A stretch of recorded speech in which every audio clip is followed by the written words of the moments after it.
A big city like Paris is bursting with world-class sights, towering monuments, magnificent boulevards, and glorious history. In a major city like this, you have lots of hotel options. The neighborhood you choose, as well as the hotel, shapes your experience. Many travelers opt for the big, international class hotels outside the historic center. I find that these, while very comfortable, build a wall between you and the people and culture you traveled so far to experience. I prefer a small-scale hotel in a cozy neighborhood. For example, the area around Rue Claire is a pedestrian-friendly bit of village Paris, a 10-minute walk from the Eiffel Tower. Accommodations are a classic example of how spending less can actually give you a richer experience. Europe's big cities still have well-located, characteristic hotels at an affordable price. There's a range of categories. Many countries have helpful rating systems. In France, plaques with stars are posted by the door. In a well-chosen one-star place, budget travelers can sleep well and safely. Rooms are pretty basic, but come at near youth hostel prices. European cities have lots of night noise, and especially in cheap hotels, this can be a problem. Rather than paying a premium for a room with a view, I take a quiet room in the back.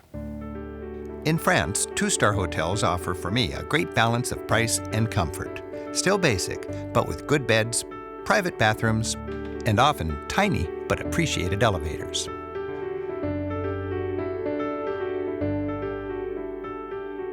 The more people who share a room, the less expensive it gets per person. A double costs just a little more than a single, and many hotels are happy to squeeze in a cheap third bed. While three-star hotels are more expensive, they can also be a good value. Here, you're paying for extras, like a lounge, room service, and all the comforts.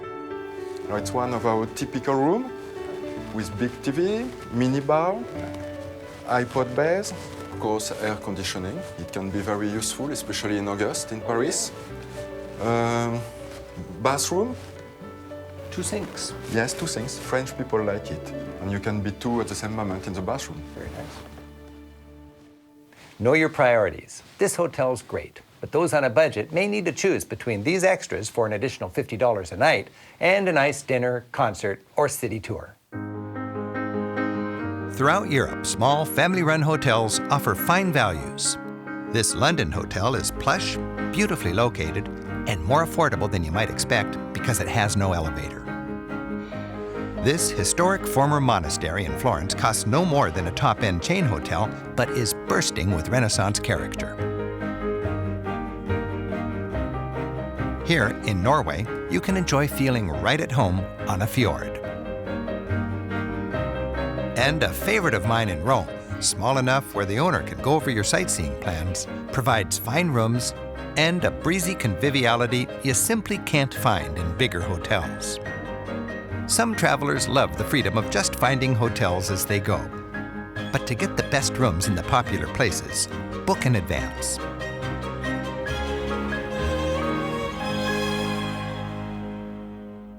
Smart travelers use a savvy mix of guidebooks and the internet. Web-based review sites are popular and powerful, but while helpful, they can also be misleading, so be careful. And by the way, making reservations through web-based booking services may be convenient, but they cost your hotel 15% to 20%. I get the best price by booking directly through my hotel.